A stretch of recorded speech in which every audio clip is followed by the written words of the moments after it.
430장 주와 같이 길 가는 것.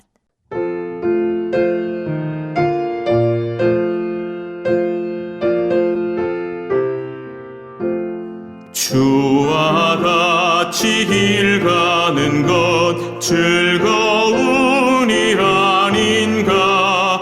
우리 주님 걸어가신 발자취를 밟겠네. 한 걸음 한 걸음 주 예수와 함께 날마다 우리 걸어가리. 어린아이 같은 우리 미련하고 약하나 주의 손에 이끌리어 생명길로 가겠네. 한 걸음 한 걸음 주 예수와 함께 날마다 우리 걸어가리.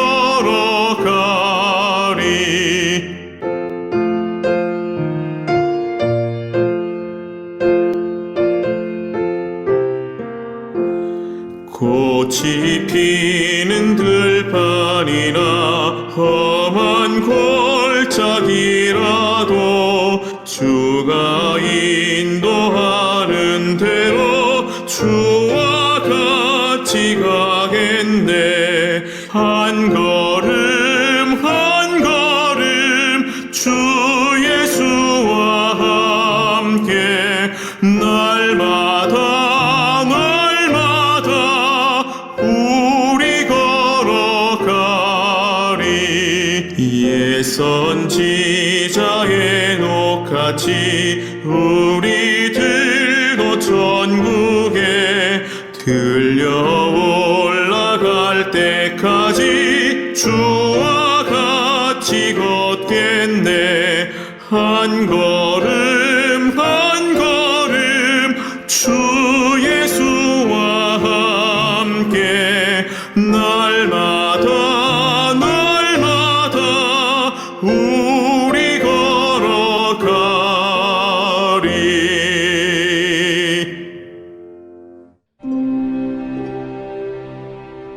그날에 여호와께서 그의 견고하고 크고 강한 칼로 날랜 뱀 리워야단 곧 꼬불꼬불한 뱀 리워야단을 벌하시며 바다에 있는 용을 죽이시리라.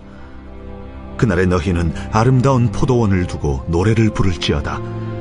나 여호와는 포도원 지기가 되며 때때로 물을 주며 밤낮으로 간수하여 아무든지 이를 해치지 못하게 하리로다.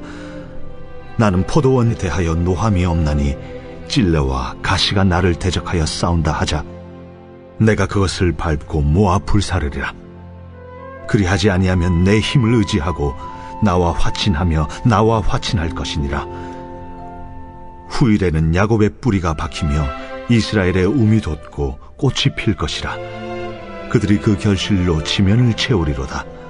주께서 그 백성을 치셨던들 그 백성을 친 자들을 치심과 같았겠으며 백성이 죽임을 당하였던들 백성을 죽인 자가 죽임을 당함과 같았겠느냐. 주께서 백성을 적당하게 견책하사 쫓아내실 때에 동풍 부는 날에 폭풍으로 그들을 옮기셨느니라.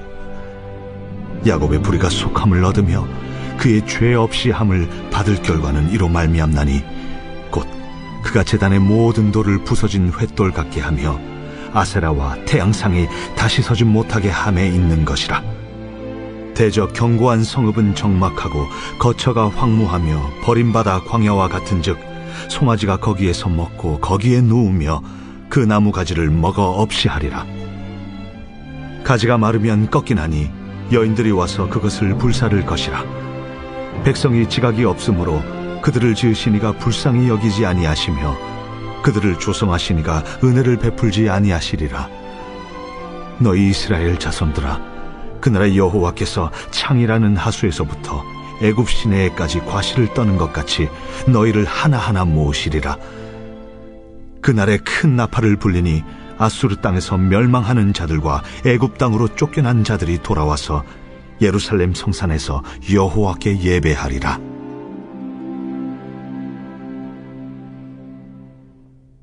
지난 24장부터 26장까지에서는 유다인과 이방인의 구분 없이 세계 만민을 대상으로 하는 하나님의 심판과 구원의 역사, 그리고 구원받은 자들의 찬양을 기록했습니다. 그리고 이제 본장에서는 징계를 통하여 당신의 백성들을 구원하시는 하나님의 역사의 특징과 그 성격에 대한 설명을 전해주고 있죠. 먼저 1절을 보면 그날에 여호와께서 그의 견고하고 크고 강한 칼로 날렘 뱀 리워 야단 곧 꼬불꼬불한 뱀 리워 야단을 벌하시며 바다에 있는 용을 죽이시리라 라고 말씀합니다. 특별히 1절의 말씀은 전장인 26장 21절의 내용과 이어지는 내용인데요. 즉 하나님의 백성을 괴롭힌 악한 세력에 대한 하나님의 심판을 예언하고 있는 것입니다. 여기서 그날이라고 하는 것은 하나님의 심판날을 의미합니다. 그리고 견고하고 크고 강한 칼은 하나님의 강력한 심판의 능력을 비유적으로 표현하고 있는 것이죠. 그리고 1절에서 말하는 리워 야단은 하나님의 심판을 받을 악한 세력에 대한 언급인데, 특별히 날랜 뱀, 꼬불꼬불한 뱀, 바다에 있는 용이라는 이 삼중적인 표현으로 리워 야단을 설명하고 있습니다. 이처럼 리워 야단에 대해서 삼중적으로 언급하고 있는 것은 강조의 의미인데요. 아마도 하나님의 백성들을 괴롭히는 대적의 강함과 이 교활함을 나타내기 위함인 것처럼 보입니다. 그러므로 이사야 27장 오늘 본문의 말씀은 1차적으로는 이 선민 이스라엘 백성들을 괴롭힌 주변의 모든 열강에 대한 심판 예언이고, 궁극적으로 보면 성도들을 핍박하는 모든 악한 이 사단의 세력에 대한 심판 예언이기도 한 것입니다. 이어지는 2절부터 6절까지의 말씀은 포도원을 보호하시고 그 대적을 멸하시는 포도원지기의 노래를 기록하고 있습니다. 여기서 리워야단의 죽음과 포도원지기의 노래를 나란히 병행시켜 놓은 것은 이 세상의 공중권세를 잡은 사단의 죽음과 포도원, 곧 택한 백성들의 구원이 밀접한 상관관계에 있기 때문입니다.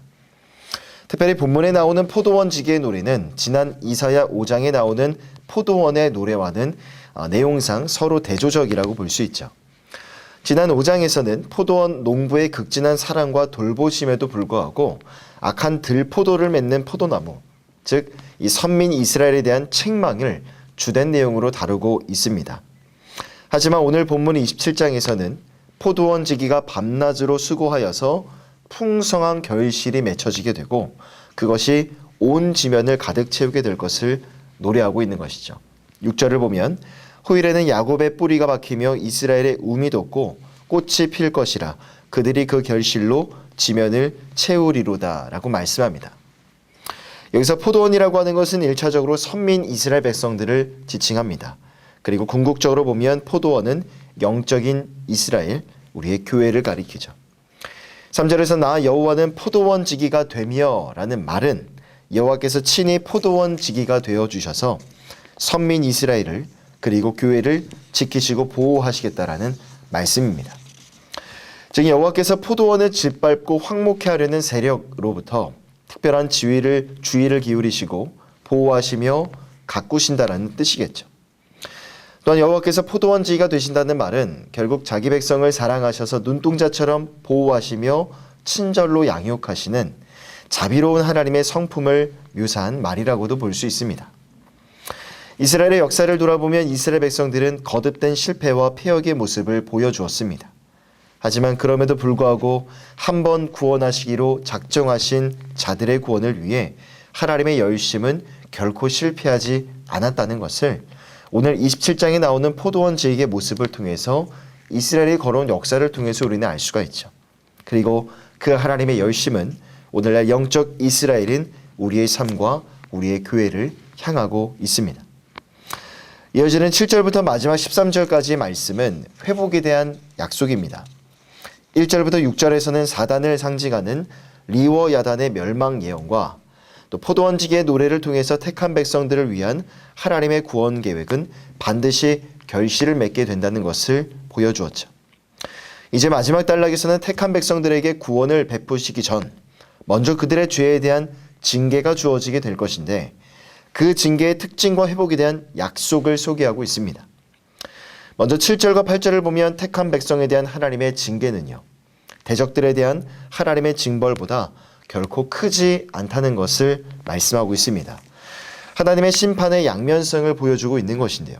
즉 주께서 범죄한 당신의 백성들을 심판하기는 하시지만 대적들을 심판하시는 것과 같이 하지는 않으시겠다라는 겁니다. 하나님은 공의의 하나님이시기 때문에 당신의 백성들이 범죄하면 그 죄에 대해서 반드시 책임을 물으십니다.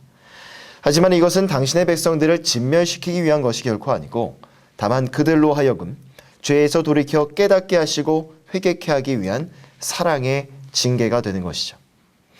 그러나 하나님의 백성을 괴롭힌 이방 국가에 대해서는 하나님의 심판은 매우 준엄하셔서 그들이 비록 범죄한 이스라엘을 징계하기 위한 도구로 잠시 하나님의 손에 붙들려 쓰임받는다 할지라도 영원히 멸망받는 극심한 형벌을 결코 피하지 못하게 되는 것입니다. 그러므로 우리도 인생을 살아가면서 때때로 하나님의 징계를 경험하게 된다면 즉시 그 하나님 앞에서 우리의 삶을 내어놓고 마음을 주님 앞에 터놓고 회개해야 되는 것은 물론이거니와 그 징계의 기간 감사함으로 회복에 대한 기대와 소망을 지녀야 하는 것입니다. 마지막으로 12절과 13절은 그러한 징계 이후에 하나님이 약속하신 대로 반드시 백성들을 예루살렘 성산으로 불러 모으실 것을 기록하고 있습니다. 12절에서 너희를 하나하나 모으시리라 라는 말씀은요, 1차적으로는 남유다 백성들이 바벨론 포로 생활로부터 귀환하게 된다는 것을 뜻하고 있습니다. 그리고 궁극적으로 보면 종말의 마지막 때에 세계 각국에 흩어져 있는 영적인 이스라엘 백성들이 모두 함께 모여 여호와를 찬송하게 될 것을 의미하죠. 특별히 12절에 나오는 하수는 이 유브라데 강을 의미하는데 하수에서부터 애굽 시내까지는 이 과거 하나님께서 이스라엘 백성들에게 약속하셨던 약속의 땅이었습니다. 추수의 때에 곡식을 거두어 드리는 것처럼 여호와께서 그 마지막 때에 그의 백성들을 빠짐없이 한데 모으신다는 것이죠. 당신의 백성들을 약속의 땅으로 모으시는 그 신호가 바로 13절에 나오는 나팔 소리입니다. 그날에 큰 나팔을 불리니 아수르 땅에서 멸망하는 자들과 애굽 땅으로 쫓겨난 자들이 돌아와서 예루살렘 성산에서 여호와께 예배하리라 라고 말씀합니다. 마지막 13절에서 나팔을 부는 것은 하나님께서 세계 각지에 흩어져 있는 당신의 백성들을 약속의 땅으로 모으시겠다라는 신호입니다. 먼저는 이스라엘 백성들이 포로주에서의 귀환과 회복을 의미하고요. 궁극적으로는 그리스도가 다시 오시는 그날에 세계 각지에 흩어져 있는 성도들이 죄와 사망의 권세에서 해방되어 하나님 나라로 들어가게 될 것을 상징합니다. 과거 이스라엘 백성들이 이방 나라의 압제를 당하고 포로의 신분으로 있었지만 그러나 다시금 예루살렘으로 귀환하게 되는 것을 바라볼 때 장차 우리의 미래의 모습 또한 그려보게 됩니다. 지금 비록 이 세상을 살아가면서 여러 가지 많은 삶의 문제들 앞에 당면해 있고요. 때로는 복음을 붙들며 살다가 복음을 전하다가 핍박과 박해를 당할 때도 있습니다. 하지만 분명한 사실은 자기의 백성을 회복시키시고 자기의 나라를 재건해 가시는 그 하나님의 노력과 역사는 지금도 계속해서 이루어지고 있다는 사실입니다. 그 하나님의 노력과 역사는 매우 치밀하고 명확합니다. 그리고 그 하나님의 나라는 하나님의 계획대로 반드시 세워지고 완성될 것입니다. 물론 우리에게도 그 하나님의 나라는 이미 주어져 있습니다. 그러나 그 하나님의 나라의 백성으로 이미 선언되었다 할지라도 하나님은 당신의 백성들을 사랑하시고 존귀하게 여기시기 때문에 그 백성이 범죄한다면 하나님의 공의 앞에서 징계를 피하지 못할 것입니다. 주 안에 사랑하는 성도 여러분, 필연적이고 언젠가는 반드시 그 하나님의 나라는 도래할 것입니다. 그러므로 날마다 죄를 멀리하시고 또 하나님의 나라를 바라보고 소망하는 가운데 계속해서 믿음과 의의 길을 걸어가시는 우리 모든 성도님들 다 되시기를 축복하며 기도합니다. 또한 하나님께서는 우리의 삶의 선한 포도원 지기가 되십니다. 오늘 하루 살아가는 우리의 삶의 자리에서 하나님 앞에 영광이 되어질 풍성한 열매를 맺기를 원하실 것입니다. 이 새벽에 주시는 말씀의 은혜와 능력을 간절히 붙드시고 또한 성령이 오늘도 나와 함께 하심을 이 새벽 기도의 자리 가운데 마음으로 느끼고 확신하셔서 오늘 하루 믿음과 감사 그리고 순종의 삶을 살아 하나님 앞에 모든 영광을 올려드리는 이 새벽의 성도님들 다 되시기를 간절히 부탁드립니다. 기도하겠습니다. 사랑과 은혜가 풍성하신 하나님, 자기 백성을 붙드시고 또한 자기의 나라를 완성해 가시는 그 하나님의 의지와 열심이 지금도 계속해서 이루어지고 있음을 바라봅니다. 죄와 허물 가운데 있던 자들이었지만 당신의 아들 예수 그리스도를 이 땅에 보내주셔서 저 하나님의 나라를 영원한 기업으로 허락해 주시니 감사를 드립니다. 하나님 나라 백성들로 우리는 잠시 이 세상을 살아가고 있지만 그러나 너무나도 자주 우리는 이 세상의 죄악 가운데 넘어지고 실패하는 연약한 현실의 모습들을 바라보게 됩니다. 넘어지고 실패할 때마다 주님의 보좌를 향해 나아가게 하시고 그 보좌 앞에서 죄사함의 은혜와 은총을 날마다 경험하며 그것이 우리의 삶을 변화시켜 계속해서 주님의 나라와 하늘을 향한 소망과 믿음으로 의의 길을 걸어가는 이 새벽의 모든 성도들 되게 하여 주시옵소서. 오늘 이 새벽에도 말씀의 은혜와 성령의 위로하심으로 함께하여 주시고 오늘 하루 주님 앞에 믿음과 순종 그리고 감사의 열매로 영광 올려드리는 우리의 복된 삶이 되게 하여 주시옵소서. 감사드리며 우리 주 예수님의 이름으로 간절히 기도하오며 지금은 우리 주 예수님의 은혜와 하나님의 사랑하심과 성령 하나님의 교통하심의 은혜가 오늘 이 새벽에도 은혜를 사모하며 주님 앞에 예배함으로 나온 모든 성도들 머리 위에 이 은혜가 영원토록 함께 있을지어다. 아멘.